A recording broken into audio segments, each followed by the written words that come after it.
जय हिंद, नमस्कार, सत श्री अकाल। श्री गणेश स्टडी प्रैक्टिस में आपका पुनः स्वागत है। तो गोल था मेरा, गोल कितना था कि 60 दिन, ठीक है, 60 दिन 60 सेट, ठीक है। तो आज 7 जुलाई है और 6 जुलाई को एक ही सेट मार पाई थी, तो 6 जुलाई से काउंट होगा पूरा और 7 जुलाई है। आज देखते हैं जितना भी वीडियो डालना पड़े उनका, तो 40-40 क्वेश्चन का जो है हम डालते रहेंगे, ठीक है। 7 दिन 60 सेट, ये लक्ष्य है मेरा, ठीक है। तो शुरू करते हैं। राज्य व्यवस्था है, सेट नंबर 1 सेट होगा 1 राज्य व्यवस्था का, ठीक है। 60 सेट आपका लगेगा राज्य व्यवस्था का, 60 सेट होगा आपका ज्योग्राफी का, 60 सेट पॉलिटी होगा, 60 सेट हिस्ट्री, 60 हो जाएगा आपका जियोग्राफी, 60 हो जाएगा इकोनॉमिक्स, ठीक है। और यहाँ इकोनॉमिक्स और पॉलिटी का जो है उतना एनालिसिस नहीं होगा, लेकिन हिस्ट्री और ज्योग्राफी का जो है बहुत ज़्यादा, मतलब फुल एनालिसिस होगा इसका, फुल एनालिसिस, ठीक है। तो बने रहिए हमारे वीडियो में अंत तक और देखिए आपका कितना नंबर आता है। तो पहला नंबर है, भारत में केंद्र राज्य संबंध के सुधार हेतु उपायों का सुझाव देने के लिए अप्रैल 2007 में नियुक्त आयोग का प्रमुख कौन था। प्रश्न में क्या कहा है कि केंद्र और राज्य संबंधों में सुधार हेतु, केंद्र और राज्य संबंधों में सुधार हेतु किसने सुझाव दिए थे, तो एम पुंची, ठीक है। एम पुंची नियुक्त 2007 नियुक्त आयोग का प्रमुख एम पुंची थे, ठीक है। 2007 के नियुक्त आयोग में सुझाव देने वाले प्रमुख एम पुंची थे। ए नंबर सही हो जाएगा। अगला क्वेश्चन है, देखिए कि 111 से लेके आपका 150 तक, तो हुआ ना 40 क्वेश्चन, ये पॉलिटी का होगा, ठीक है। तो इसीलिए नंबर से कोई फ़र्क नहीं पड़ना चाहिए, आप सबको नंबर रहने दीजिए। तो 112 नंबर क्वेश्चन है कि स्वतंत्रता के बाद भारत की संविधान सभा के अध्यक्ष कौन थे, स्वतंत्रता के बाद। तो बी नंबर ऑप्शन हो जाएगा, स्वतंत्रता के बाद डॉक्टर राजेंद्र प्रसाद थे संविधान सभा के अध्यक्ष, ठीक है। तो 9 दिसंबर को जो था प्रथम बैठक हुई थी, तो इसका हुआ था, वो अस्थाई अध्यक्ष चुना गया था डॉक्टर सच्चिदानंद सिन्हा को, ठीक है, सच्चिदानंद सिन्हा। और वहीं 9 दिसंबर को इसको बनाया गया था, वहीं 11 दिसंबर 2 दिन बाद 11 दिसंबर को अस्थाई अध्यक्ष चुना गया, ये वो अस्थाई था और फिर अस्थाई अध्यक्ष चुना गया डॉक्टर राजेंद्र प्रसाद को। वहीं 1946 में आज़ाद होने के बाद भी यही अध्यक्ष बने रहे, ठीक है। 11 दिसंबर के बाद भी 1946, 11 दिसंबर 1946 के बाद डॉक्टर राजेंद्र प्रसाद ही अध्यक्ष के पद पर बने रहे। ऑप्शन नंबर बी हो जाएगा सही। 113 नंबर क्वेश्चन है, निम्नलिखित में कौन कैबिनेट मंत्री नहीं है, निम्नलिखित में कौन कैबिनेट मंत्री नहीं है। तो गृह मंत्री को कैबिनेट मंत्रालय के अंतर्गत माना जाता है कैबिनेट मंत्री, विदेश मंत्री भी कैबिनेट मंत्री होते हैं। वहीं अगर बात करें बी नंबर ऑप्शन की, तो आपका जो है रक्षा मंत्रालय में राज्य मंत्री कैबिनेट मंत्री नहीं होते हैं, तो बी नंबर ऑप्शन आपका सही हो जाएगा। वहीं अगर बात करें कैबिनेट मंत्री का, तो इनका नेतृत्व कौन करते हैं, तो पीएम करते हैं इनका नेतृत्व, ठीक है। मंत्रियों में 3 श्रेणियां होती हैं, एक कैबिनेट मंत्री होते हैं, ठीक है, कैबिनेट मंत्री, और कैबिनेट मंत्री राज्य मंत्री होते हैं, और फिर स्वतंत्र प्रभार के रूप में हमारे पीएम मोदी होते हैं। 114 नंबर क्वेश्चन है, भारतीय संविधान में मौलिक अधिकार किस संविधान में अंगीकार किए गए हैं। तो भारतीय संविधान में मौलिक अधिकार किस संविधान में अंगीकार किए गए हैं। तो तो मौलिक अधिकार की बात कर रहे हैं तो यूएसए हो जाएगा, संयुक्त राज्य अमेरिका। सी नंबर ऑप्शन आपका सही हो जाएगा। तो इनके बारे में आगे क्या है देखिए कि कैबिनेट मंत्रिमंडल में वरिष्ठ मंत्री, कैबिनेट मंत्री सम्मिलित होते हैं जिनका नेतृत्व पीएम करते हैं। मंत्रियों की 3 श्रेणियां होती है। कैबिनेट मंत्री में मंत्रालय का नेतृत्व करने वाले मंत्री शामिल होते हैं। स्वतंत्र प्रभार जो पीएम से विचार विमर्श कर नीतिगत फैसला लेते हैं।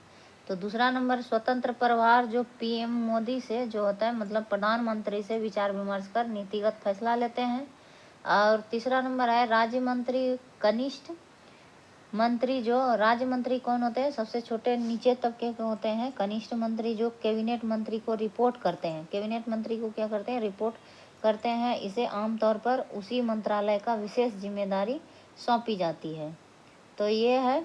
आगे देखिए भारतीय संविधान में मौलिक अधिकार कहाँ से लिए गए हैं, तो संयुक्त राज्य अमेरिका से लिए गए हैं। ठीक है, संयुक्त राज्य अमेरिका से लिए गए हैं। ये 114 नंबर क्वेश्चन का था। तो संयुक्त राज्य अमेरिका से क्या क्या लेके लिए हैं, संयुक्त राज्य अमेरिका से तो प्रस्तावना, मौलिक अधिकार और न्यायिक पुनरावलोकन, संविधान की सर्वोच्चता। ठीक है, न्यायिक पुनरावलोकन, संविधान की सर्वोच्चता और वित्तीय आपातकाल भी लिए हैं। न्यायपालिका की शक्ति भी लिए हैं। ठीक है, न्यायपालिका की स्वतंत्रता, न्यायपालिका की शक्ति नहीं, न्यायपालिका की स्वतंत्रता, वो स्वतंत्र है न्यायपालिका। उपराष्ट्रपति भी लिए हैं। राष्ट्रपति, उपराष्ट्रपति पर महाभियोग, उपराष्ट्रपति और राष्ट्रपति पर महाभियोग कहाँ से लिए हैं, तो यूएसए से लिए हैं। महाभियोग लगाना है तो यूएसए जाना होगा। ठीक है, तो उपराष्ट्रपति और राष्ट्रपति और स्वतंत्र न्यायपालिका लिए हैं। ठीक है, वहीं से यूएसए से। न्यायिक पुनरावलोकन, न्यायिक समीक्षा, प्रस्तावना, मौलिक अधिकार, ये हो गया यूएसए। दक्षिण अफ्रीका से देखिए क्या लिए हैं, तो संविधान संशोधन की प्रक्रिया, संविधान में जो संशोधन की प्रक्रिया होगा तो ये साउथ अफ्रीका से लिए। राज्यसभा के सदस्यों का निर्वाचन, राज्यसभा के सदस्यों का निर्वाचन लिए हैं। और राज्यसभा में सदस्यों का जो निर्वाचन होता है तो वो साउथ अफ्रीका से लिए। कनाडा से देखिए क्या लिए हैं, तो संघात्मक विशेषताएं, शक्तियां केंद्र के पास। संघात्मक विशेषताएं क्या है कि शक्तियां किसके पास होंगी, तो केंद्र के पास होंगी। तो कनाडा से लिए हैं। संघात्मक विशेषता क्या है कि केंद्र की शक्तियां क्या है कि संघात्मक शक्तियां जो है तो ये केंद्र के पास होंगी सारी शक्तियां। राज्यपाल की नियुक्ति, राज्यपाल की जो हम नियुक्ति करेंगे तो ये कनाडा से लिए हैं। राज्यपाल की नियुक्ति हो गया। विषयक प्रक्रिया ये भी कनाडा से। विषयक प्रक्रिया, राज्यपाल की नियुक्ति, संघात्मक विशेषताएं, शक्तियां केंद्र के पास। संघात्मक विशेषताएं, शक्तियां केंद्र के पास। आगे है रूस से देखिए क्या लिए हैं, तो मौलिक कर्तव्य का प्रावधान रूस से लिए हैं। ऑस्ट्रेलिया से क्या लिए हैं, तो प्रस्तावना की भाषा, प्रस्तावना में जो भाषा होती है ये ऑस्ट्रेलिया से लिए हैं। और वहीं प्रस्तावना की बात करें तो प्रस्तावना लिए हैं यूएसए से और ऑस्ट्रेलिया से लिए हैं उसकी भाषा, प्रस्तावना की भाषा। ठीक है, समवर्ती सूची का प्रावधान, केंद्र और राज्य के स्तरों को मर्ज करके एक समवर्ती सूची बनाया गया है। ऑस्ट्रेलिया से लिए हैं। व्यापार, वाणिज्य, ये जितने हैं वाणिज्य करना है, व्यापार करना है, समवर्ती सूची का प्रावधान, तो ये सब ऑस्ट्रेलिया चले जाइए। संसद के दोनों सदनों की संयुक्त बैठक, जो संयुक्त बैठक है तो ये आपका ऑस्ट्रेलिया से है। अगला क्वेश्चन है 115 नंबर, निम्नलिखित में से कौन सा प्रावधान 1947 के भारतीय स्वतंत्रता अधिनियम का हिस्सा था। तो भारतीय स्वतंत्रता अधिनियम का हिस्सा था। ठीक है, कौन सा प्रावधान, तो इसमें क्या है कि भारत के 2 भागों में विभाजित किया जाएगा। भारत को जो है 2 भागों में विभाजित किया जाएगा, यही भारतीय स्वतंत्रता अधिनियम का प्रावधान था। प्रावधान क्या था, भारत को 2 भागों में विभाजित किया जाएगा। यह प्रावधान 1947 यह प्रावधान 1947 के भारतीय स्वतंत्रता अधिनियम का हिस्सा था। प्रस्तुत किया गया इसके अंतर्गत क्या था? भारतीय स्वतंत्रता विधेयक ब्रिटिश संसद में 4 जुलाई को पारित किया गया था। ठीक है, 4 जुलाई को प्रस्तुत किया गया था। वहीं 18 जुलाई को जो है ये 18 जुलाई को स्वीकृति मिल गई। ठीक है, स्वीकृति मिल गई कि भारत को 2 भागों में विभाजित किया जाएगा। एक हो जाए भारत और पाकिस्तान के 2 अधिराज्य को स्वतंत्र कर दिया जाएगा और दोनों अधिराज्य में अपनी अपनी संविधान सभा का गठन किया जाएगा। आगे देखिए, निम्नलिखित में किस राज्य की लोकसभा में 1 से अधिक सीट हैं? तो किस राज्य की लोकसभा में 1 से अधिक सीट हैं? तो इसमें मेघालय, मिजोरम, सिक्किम, तो इनमें से हो जाएगा मेघालय। ठीक है, और इसमें से मिजोरम, सिक्किम और नागालैंड की बात करें, नागालैंड, मिजोरम, सिक्किम, नागालैंड, इस तीनों में जो है 1-1 सीट है। ठीक है, लोकसभा की 1-1 सीट है, 1 सीट है। और वहीं अगर बात करें केंद्र शासित प्रदेश की, तो यूटी की बात करें तो लद्दाख, ठीक है, लद्दाख, अंडमान निकोबार,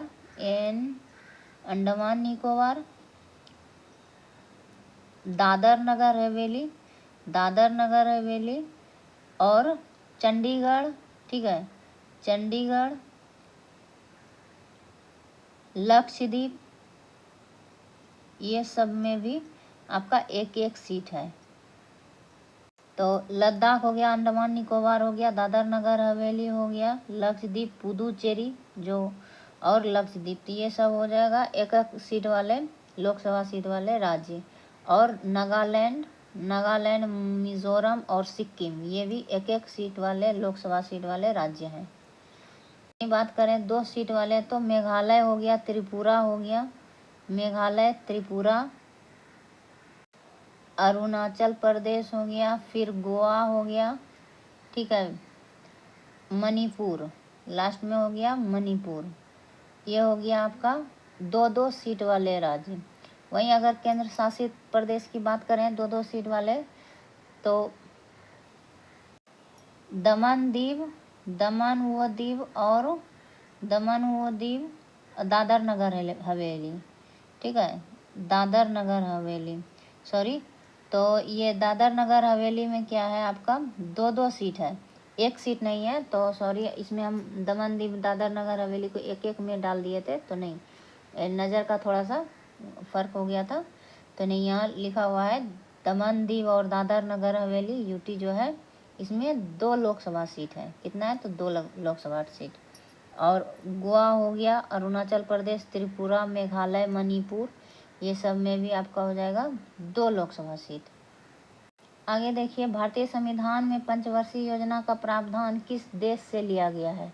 पंचवर्षीय योजना का प्रावधान किस देश से लिया गया है? तो यूएसएसआर से लिया गया है, यूएसएसआर, जो कि अभी के रूस है, सोवियत संघ रूस। वहीं पंचवर्षीय योजना की बात करें तो पहली पंचवर्षीय योजना चालू हुआ था 1951 से लेके 1956 तक। ठीक है, अगला क्वेश्चन है 1973 में केशवानंद भारती केस में इस सवाल को उठाया गया था कि प्रस्तावना को संशोधित किया जा सकता है। ठीक है, प्रस्तावना को क्या करता है कि संशोधित किया जा सकता है। तो ये बात किसने उठाया था? तो केशवानंद भारतीय केस ने। ठीक है, केशवानंद भारतीय केस ने ये उठाया था कि प्रस्तावना में भी संशोधन हो सकता है। तो ये 1973 में दिए थे केशवानंद भारतीय केस। एक आया था इससे पहले 1960 का, तो ये बेवाड़ी केस था, एक बेवाड़ी केस। तो इसके तहत क्या बोला कि प्रस्तावना में संशोधन नहीं हो सकता है। ठीक है, कि यह संविधान का प्रस्तावना क्या बताया कि संविधान का अंग नहीं है। सर्वोच्च न्यायालय का निर्णय आया कि ये प्रस्तावना जो है संविधान का अंग नहीं है, इसीलिए इसमें संशोधन विधायिका नहीं कर सकता है। 119 नंबर क्वेश्चन है, एकात्मक राज्यों में डैश सरकार सभी सरकारी कार्य करती है। जहाँ भी एकात्मक राज्य होता है तो वहाँ पर केंद्र सरकार सभी सरकारी कार्य करते हैं, तो बी नंबर ऑप्शन सही है। अगला क्वेश्चन है 120 नंबर, भारत में सर्वप्रथम कम्युनिस्ट सरकार किस राज्य में बनी। सर्वप्रथम कम्युनिस्ट सरकार किस राज्य में बनी, तो ये हो जाएगा आपका सी नंबर ऑप्शन, केरल राज्य में सर्वप्रथम भारत में कम्युनिस्ट सरकार बनी थी। तो कम्युनिस्ट पार्टी की केरल में क्या हुआ था, सर्वप्रथम सरकार बनी थी 1957 ईस्वी में। और उस टाइम जो था ईएमएस नंबूद्रिपाद जो है मुख्यमंत्री बने थे, सीएम, ठीक है, वहाँ के कम्युनिस्ट पार्टी के। ये सर्वप्रथम गैर कांग्रेसी सरकार थे, ठीक है, केरल राज्य में गैर कांग्रेसी सरकार बनने वाले केरल राज्य थे। अगर 1977 की बात करें तो 1977 में केंद्र में सर्वप्रथम केंद्र में गैर कांग्रेसी सरकार बना था, जो कि प्रधानमंत्री मोरारजी देसाई चुने गए थे, पीएम मोरारजी देसाई, ठीक है, पीएम मोरारजी देसाई को बनाए गए थे। ये प्रथम गैर कांग्रेसी प्रधानमंत्री नियुक्त हुए थे। अगला क्वेश्चन, संविधान सभा में 6 अनुच्छेद, संविधान सभा के भाग 6 अनुच्छेद डैश राज्य विधानमंडल के घटकों से संबंधित है। तो डैश राज्य विधानमंडल के घटकों से संबंधित है, क्या है, भाग 6 में कितना से कितना अनुच्छेद तक है, तो 168 से लेकर 212 तक है, ठीक है, 212, 168 से 212 तक है अनुच्छेद, 168 से 212, तो ये हो जाएगा आपका सी नंबर ऑप्शन बिल्कुल से। क्या है, राज्य विधानमंडल के घटकों से संबंधित है, 168 से 212 तक अनुच्छेद भाग 6 में है, भाग 6 में 168 से 212 तक, तो ये हो गया राज्य विधानमंडल के घटकों से संबंधित है। इसमें से कौन आएंगे, तो राज्य विधानमंडल राज्य सरकार की विधायिका मंडल है, जिनमें से राज्यपाल आ जाएंगे, गवर्नर, ठीक है, विधान परिषद हो जाएगा, विधान परिषद, और विधानसभा भी हो जाएगा।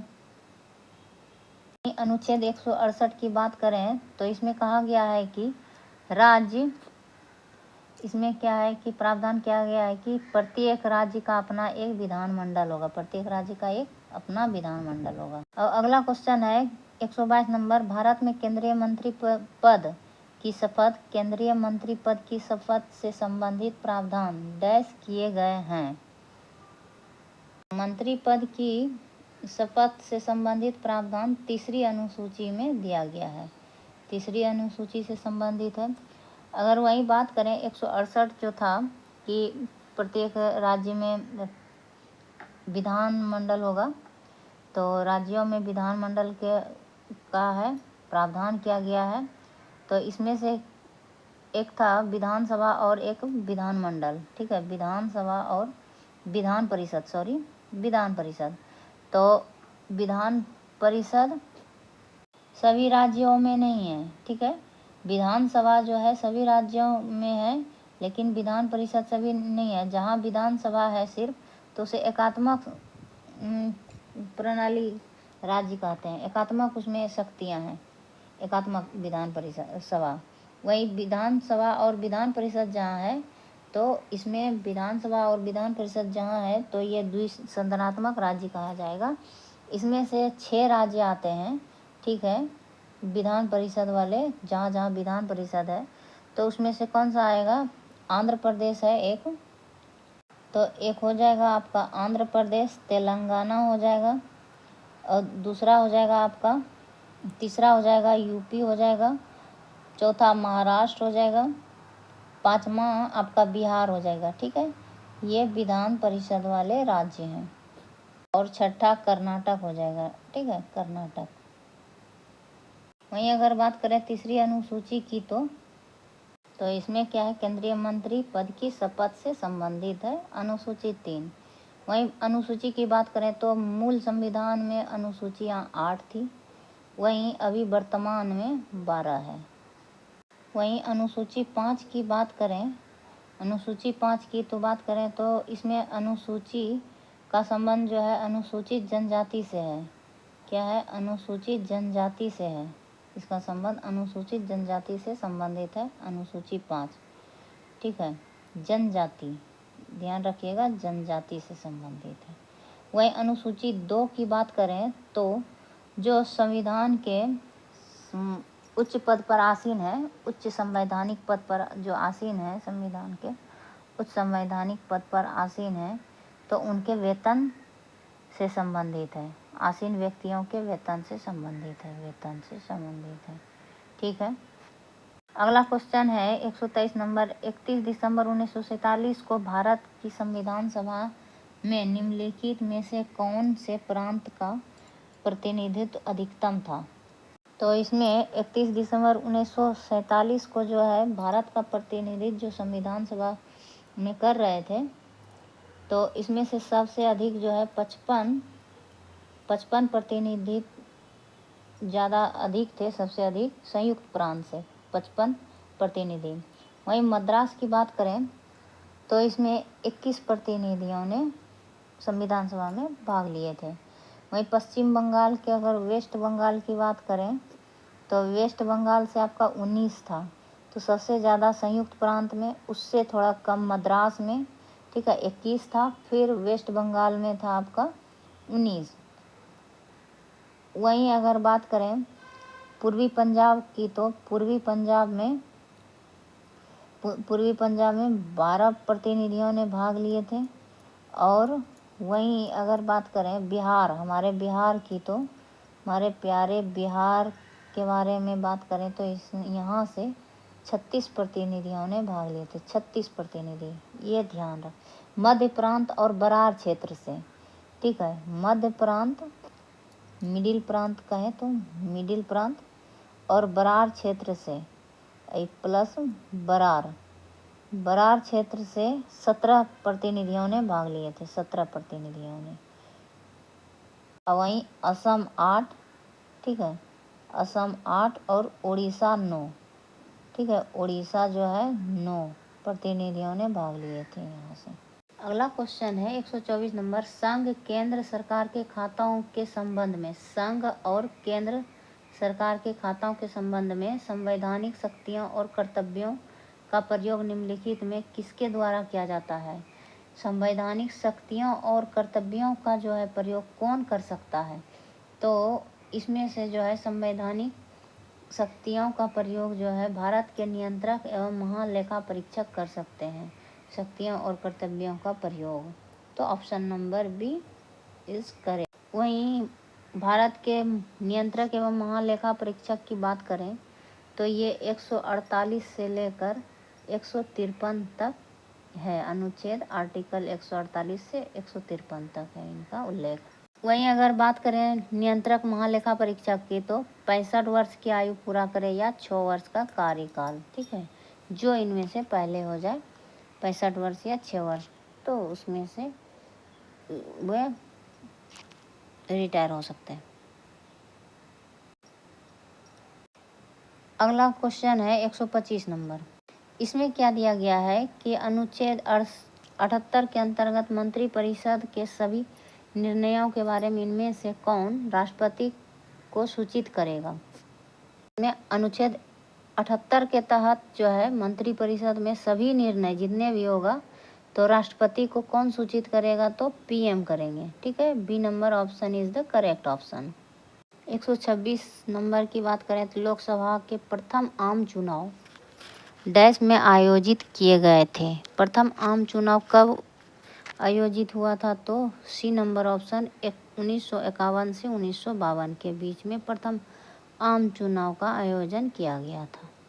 यही अगर पूछेंगे तो कितने चरणों में हुआ था? तो 68 चरणों में प्रथम आम चुनाव हुआ था, 68 चरणों में आयोजित हुआ था। और वहीं 1952 में राज्यसभा का भी गठन हुआ था, ठीक है, राज्यसभा का गठन हुआ 1952 में। और प्रथम मुख्य निर्वाचन आयुक्त कौन थे? तो सुकुमार सेन बनाए गए थे प्रथम मुख्य निर्वाचन आयुक्त। अगला क्वेश्चन है, भारतीय संसद के पहले स्पीकर कौन थे? तो ये जीवी मावलंकर हो जाएंगे। इनका कार्यकाल था 1952 से लेकर 1956 तक। ठीक है, ये संसद के पहले स्पीकर थे जीवी मावलंकर, जो कि पद पर रहते हुए ही इनकी मृत्यु हो गई थी। ठीक है, ये क्वेश्चन आ सकता है। इनके बाद इनके स्थान पर MG अयंगर बने थे स्पीकर। और अभी का वर्तमान में स्पीकर कौन है? तो ओम बिरला है, ओम बिरला। ठीक है, ओम बिरला। और लोकसभा की जो स्पीकर थी महिला स्पीकर, तो वो मीरा कुमार थी। ठीक है, मीरा कुमार। क्वेश्चन नंबर 128 है, यदि न्यायपालिका का यह मानना है कि संसद द्वारा पारित विशेष कानून संविधान के मूल ढांचे का उल्लंघन करते हैं तो उसके पास ऐसे कानून को रद्द करने की शक्ति है। इसे डैश कहा जाता है। तो क्या कहा जाता है? तो इसे न्यायिक समीक्षा कहा जाता है। क्या कहा जाता है? तो न्यायिक समीक्षा कहा जाता है। इसके अनुसार क्या है कि संविधान के मूल ढांचे का उल्लंघन करते हैं विशेष कानून, तो उसके पास ऐसे कानून को रद्द करने की शक्ति है, जो न्यायिक समीक्षा कहा जाएगा। ठीक है, 129 नंबर क्वेश्चन है कि गृह मंत्रालय ने किस भारतीय रक्षा क्षेत्र के प्रमुखों को वित्तीय शक्तियों को किस रक्षा क्षेत्र के प्रमुखों की वित्तीय शक्तियों को विस्तारित किया है? वित्तीय शक्तियों को विस्तारित किया है। तो केंद्रीय शक्ति पुलिस बल के प्रमुखों को वित्तीय शक्तियों को विस्तारित किया है। ठीक है, भारतीय रक्षा क्षेत्र के प्रमुखों, केंद्रीय सशस्त्र पुलिस बल के प्रमुखों की वित्तीय शक्तियों को विस्तारित किया है। तो केंद्रीय सशस्त्र पुलिस बल में कौन कौन शामिल होते हैं? तो इसमें से होता है BSF, बॉर्डर सिक्योरिटी फोर्स। ठीक है, BSF होते हैं, सीमा सुरक्षा बल होते हैं, यानी इसी को कहते हैं। CRPF होते हैं। ठीक है, CISF होते हैं। ठीक है, CISF। वहीं ITBP होते हैं। ठीक है, ITBP। असम राइफल्स होते हैं। NSG होते हैं। ठीक है, NSG राष्ट्रीय सुरक्षा गार्ड, NSG, SSB होते हैं। तो ये सब जो है केंद्रीय सशस्त्र पुलिस बल के अंतर्गत आते हैं। अगला क्वेश्चन है, परमाणु ऊर्जा विभाग का प्रावधान किसके अधीन है? तो ये हो जाएगा, परमाणु ऊर्जा विभाग जो है हमेशा प्रधानमंत्री कार्यालय के अधीन होते हैं। ठीक है, C नंबर ऑप्शन सही है। वहीं बात करें परमाणु ऊर्जा विभाग की स्थापना कब हुआ था? तो 3 अगस्त 1954 को हुआ था। ठीक है, 3 अगस्त 1954 को। परमाणु ऊर्जा विभाग और प्रधानमंत्री कार्यालय के अंतर्गत कौन कौन आते हैं? तो अंतरिक्ष विभाग आते हैं, अंतरिक्ष विभाग आते हैं। उसके अलावा कार्मिक लोक शिकायत विभाग आते हैं, कार्मिक लोक शिकायत विभाग आते हैं। उसके अलावा सभी प्रमुख नीतिगत मामले, सभी प्रमुख जितना भी होता है नीतिगत मामले, सभी प्रमुख नीतिगत मामले आ जाते हैं प्रधानमंत्री कार्यालय के अंतर्गत। ठीक है, और इसमें से और वे मंत्रालय जो किसी अन्य मंत्री को आवंटित नहीं किया गया है, वे विभाग, तो वो भी प्रधानमंत्री के पास आ जाता है। 131 नंबर क्वेश्चन है, भारतीय संविधान के अनुच्छेद 14 में लिखा हुआ कानून के समक्ष समानता किस देश के संविधान से लिया गया है? कानून के समक्ष समानता, तो ये आपका जो है ब्रिटेन से लिया गया है। आपका कहाँ से लिया गया है? ऑप्शन नंबर A सही हो जाएगा, ब्रिटेन से। कानून के समक्ष समानता। 132 नंबर क्वेश्चन है कि भारतीय संविधान को बनाने में कितना समय लगा था? तो ये 2 वर्ष 11 महीना 18 दिन। C नंबर ऑप्शन सही हो जाएगा। इसमें इतना टाइम क्यों लगा? तो 114 दिन तक जो है विचार करने में भी लग गया था। 114 दिन तक विचार हुआ और 24 जनवरी 1950 को संविधान सभा का अंतिम बैठक हुआ था। 24 जनवरी 1950 ईस्वी को अंतिम बैठक हुआ था। 24 जनवरी, ठीक है, 24 जनवरी 1950 को लास्ट बैठक हुआ था। और 26 जनवरी 1950 से लेके 12 मई 1952 तक अंतरिम संसद के रूप में कार्य किया।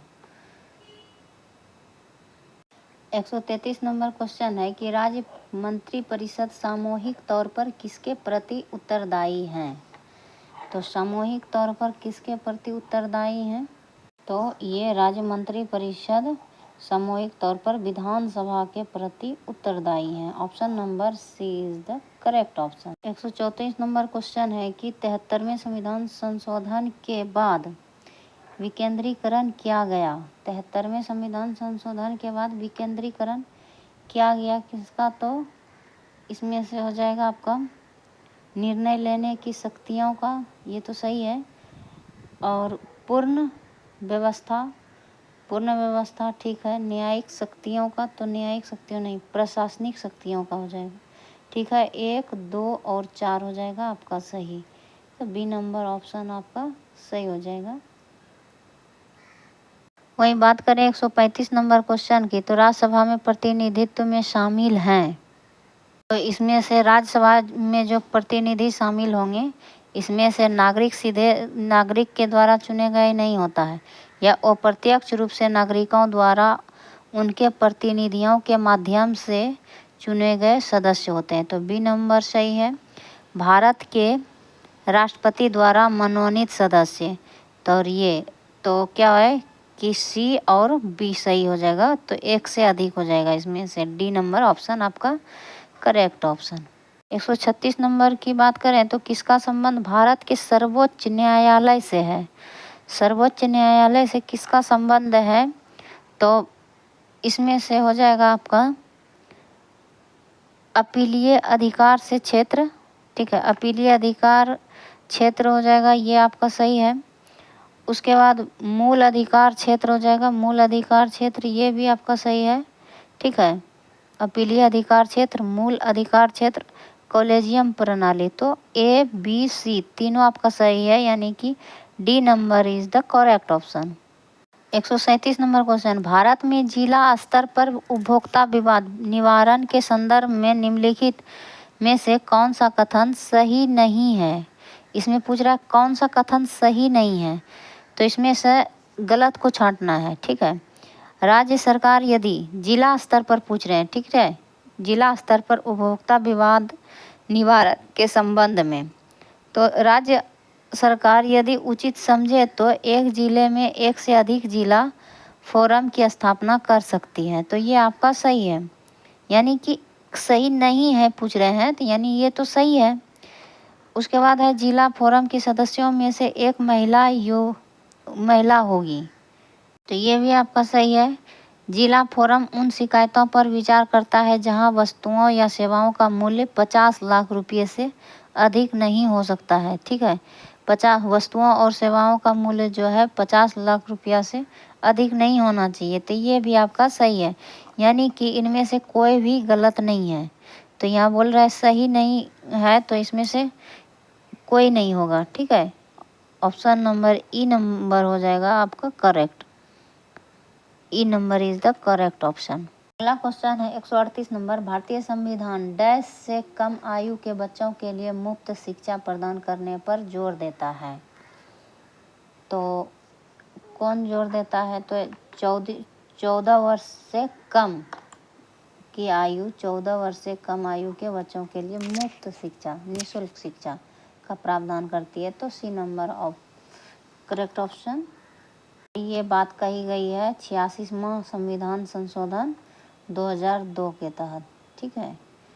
6 से लेकर 14 वर्ष के आयु तक के बच्चों को निःशुल्क एवं अनिवार्य शिक्षा। 139 नंबर ये क्वेश्चन है, ठीक है, थोड़ा कट गया है। इनमें से किसका भारत में प्रत्यक्ष चुनाव होता है? तो किसका इसमें से प्रत्यक्ष चुनाव होता है, ये बात आपको बताना है।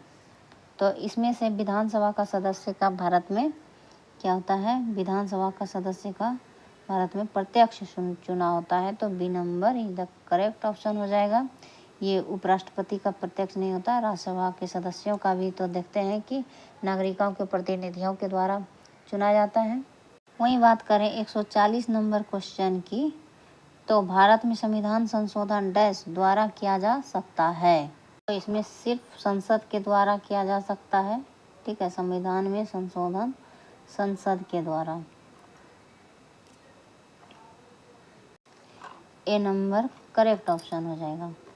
तो वहीं संविधान संशोधन भाग 20 में और अनुच्छेद 338 के तहत आ जाएगा, अनुच्छेद 368 के तहत आ जाएगा।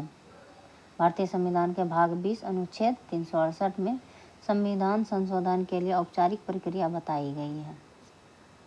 141 नंबर क्वेश्चन है कि पंचायत के चुनावों में राजनीतिक दलों की साझेदारी का किसने विरोध किया था। तो बोल रहे हैं राजनीतिक दलों की साझेदारी का किसने विरोध किया था, तो जयप्रकाश नारायण ने किए थे साझेदारी दलों का विरोध। राजनीतिक दलों की साझेदारी, पंचायत के चुनावों में राजनीतिक दलों की साझेदारी नहीं होना चाहिए, ये जयप्रकाश नारायण ने कहे थे। अगला नंबर है 142 नंबर, राज्यों के पुनर्गठन की शक्ति किसके पास होती है। तो ये भारत के पुनर्गठन की शक्ति, राज्यों के पुनर्गठन की शक्ति होता है भारत के संसद के पास, भारतीय संसद के पास। तो सी नंबर आपका सही ऑप्शन हो जाएगा, भारतीय संसद के पास होता है। ये अनुच्छेद आर्टिकल 3 में दिया गया है। 3 में नए राज्यों का निर्माण और वर्तमान राज्यों के क्षेत्रों और सीमाओं के नाम में परिवर्तन भी कर सकते हैं भारतीय संसद। वहीं राज्य पुनर्गठन आयोग 1953 में गठन किया गया था। ठीक है, राज्य पुनर्गठन आयोग फजल अली आयोग की अध्यक्षता में, अगला क्वेश्चन है म्युनिसिपल कॉरपोरेशन साधारणतः डैश प्रशासन के लिए स्थापित की जाती है। प्रशासन के लिए स्थापित की जाती है, तो ये बड़े कस्बों के लिए की जाती है, बड़े कस्बों के लिए स्थापित की जाती है, प्रशासन के लिए स्थापित की जाती है म्युनिसिपल कॉरपोरेशन, यानी कि नगर निगम। ठीक है, नगर निगम। मेयर जो होता है, मेयर इसका प्रमुख होता है, नगर निगम का प्रमुख होता है मेयर। नगर निगम की बात करें तो नगर निगम ऐसे संक्रमणशील क्षेत्र में गठित की जाती है जो गांव शहरों में परिवर्तित हो रहे हैं। गांव जो है शहरों में परिवर्तित हो रहे हैं, तो वहाँ पर नगर पंचायत का प्रशासन चलेगा, नगर पंचायत का। गांव से शहर में परिवर्तन हो रहा है तो नगर पंचायत होगा। वहीं नगर पालिका परिषद की बात करें तो छोटे शहरों अथवा लघु नगर के लिए, छोटे नगर और छोटे शहरों के लिए हो जाएगा, छोटे शहर और छोटे नगर के लिए नगर पालिका परिषद। वहीं नगर निगम की बात करें तो बड़े नगरीय क्षेत्रों के लिए और महानगरों के लिए हो जाएगा नगर निगम का। ठीक है, अगला क्वेश्चन है पंचायती राज प्रथम बार अक्टूबर 1959 में प्रारंभ किया गया था। कहाँ किया गया था? अक्टूबर 1959 में, तो राजस्थान में पहली बार हुआ था। पंचायती राज का शुभारंभ स्वतंत्र भारत में 2 अक्टूबर को हुआ था। 2 अक्टूबर को 1959 को हुआ था आपका राजस्थान में। पीएम जवाहरलाल नेहरू के द्वारा किया गया था राजस्थान के नागौर जिला। ये ध्यान रखिएगा, नागौर जिला बहुत ही फेमस क्वेश्चन है। वहीं 11 अक्टूबर का बात करें तो 2 अक्टूबर के बाद 11 अक्टूबर दूसरा राज्य था, दूसरा राज्य जो कि आंध्र प्रदेश है। ठीक है, आंध्र प्रदेश। इसमें क्या हुआ था? 11 अक्टूबर 1959 को पंडित नेहरू ने आंध्र प्रदेश राज्य में पंचायती राज का प्रारंभ किया था। पूरे राज्य में पंचायती राज का प्रारंभ किया था आंध्र प्रदेश में। अगर बात करें पंचायती राज का, तो वर्तमान में पंचायती राज व्यवस्था नागालैंड, मेघालय, मिजोरम राज्य में नहीं है, ठीक है। मेघालय, मिज़ोरम, मेघालय और आपका मेघालय, मिज़ोरम और नागालैंड में पंचायती राज व्यवस्था नहीं है, और वहीं दिल्ली में भी नहीं है, दिल्ली को छोड़कर अन्य सभी राज्यों में पंचायती राज व्यवस्था है। अगला क्वेश्चन है, बहुदलीय व्यवस्था के बावजूद लंबे समय तक भारत में राजनीतिक परिदृश्य में कांग्रेस व्यवस्था का आधिपत्य बना रहा। तो यह कथन किसका है, किसने कहा यह कथन? तो इसमें रजनी कोठारी ने कहा था। यह कथन रजनी कोठारी का कथन है कि बहुदलीय व्यवस्था के बावजूद लंबे समय तक भारत में राजनीतिक परिदृश्य में कांग्रेस व्यवस्था का आधिपत्य बना रहा। आगे देखिए, 145 नंबर छूट गया था। तो पंचायती राज देश के लोगों को वास्तविक स्वराज देने के लिए स्थापित किया गया था। तो पंचायती राज में देश के लोगों को वास्तविक स्वराज देने के लिए स्थापित किया गया था। तो किसे? तो इसमें आ जाएगा ग्रामीण क्षेत्रों को। वास्तविक स्वराज देने के लिए ग्रामीण क्षेत्रवासियों को, ग्रामीण क्षेत्र में रहने वाले निवासियों को वास्तविक स्वराज देने के लिए प्रावधान किया गया था। ये स्थापित पंचायती राज की स्थापना की गई थी। इसी के अंतर्गत कहा गया था, पंचायती राज के अंतर्गत 243 अनुच्छेद का घ का 3 में, घ का 3 यानी कि डी का 3 में कहा गया है, डी का 3 में 243 का डी का 3 में कहा गया है कि पंचायतों के सभी स्तरों पर महिलाओं को भी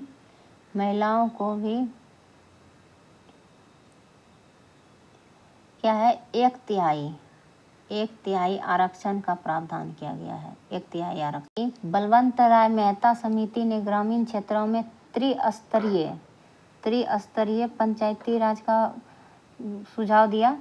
त्रिस्तरीय में ग्राम स्तर पर, ब्लॉक स्तर पर और जिला स्तर पर, ग्राम, ब्लॉक और जिला स्तर पर सुझाव दिया। अगला क्वेश्चन है 147 नंबर, भारत का संविधान क्या है? भारत का संविधान उधार का एक बोरा है। ए नंबर ऑप्शन सही हो जाएगा, ठीक है। कहा गया है कि संविधान नियमों उपनियमों का एक ऐसा लिखित दस्तावेज होता है जिसके अनुसार सरकार का संचालन किया जाता है, ठीक है। अगला क्वेश्चन है, भारत के संविधान सभा में ऐतिहासिक उद्देश्य संकल्प को निम्नलिखित में से किसके द्वारा प्रस्तुत किया गया? इसमें ऑप्शन नंबर बी सही हो जाएगा, जवाहरलाल नेहरू के द्वारा। संविधान सभा में ऐतिहासिक उद्देश्य संकल्प को जवाहरलाल नेहरू के द्वारा प्रस्तुत किया गया। अगला क्वेश्चन, भारत के राष्ट्रपति द्वारा राज्यसभा राज्यों की परिषद में निम्नलिखित में से कितने सदस्यों का मनोनयन किया जाता है? तो कितने सदस्यों का मनोनयन किया जाता है? तो ये हो जाएगा आपका 12 सदस्यों का राष्ट्रपति के द्वारा राज्यसभा में। सी नंबर आपका करेक्ट ऑप्शन। अब लास्ट क्वेश्चन है पॉलिटी का। तो भारतीय राज्य व्यवस्था का, भारतीय संविधान का निम्नलिखित में से कौन सा भाग राज्यों के नीति निर्देशक सिद्धांतों से संबंधित है? भारतीय संविधान में कौन सा भाग राज्यों के नीति निर्देशक सिद्धांतों से संबंधित है? नीति निर्देशक तो आपका भाग 4 हो जाएगा, नीति निर्देशक सिद्धांत से संबंधित। तो आपका ये हो गया 40 नंबर क्वेश्चन आपका पूरा हो गया राज्य व्यवस्था का। तो यही वीडियो को अब हम कंप्लीट करते हैं। धन्यवाद। अगला वीडियो देखने के लिए आपका तैयार रहें, लेकर आएंगे हम अर्थशास्त्र के लिए, ठीक है। 40 क्वेश्चन अर्थशास्त्र का होगा आपका, ये देख लीजिए ये वाला क्वेश्चन। तो धन्यवाद। मस्त रहिए, व्यस्त रहिए, ठीक है। हंसते रहिए, मुस्कुराते रहिए। Thank you. जय हिंद।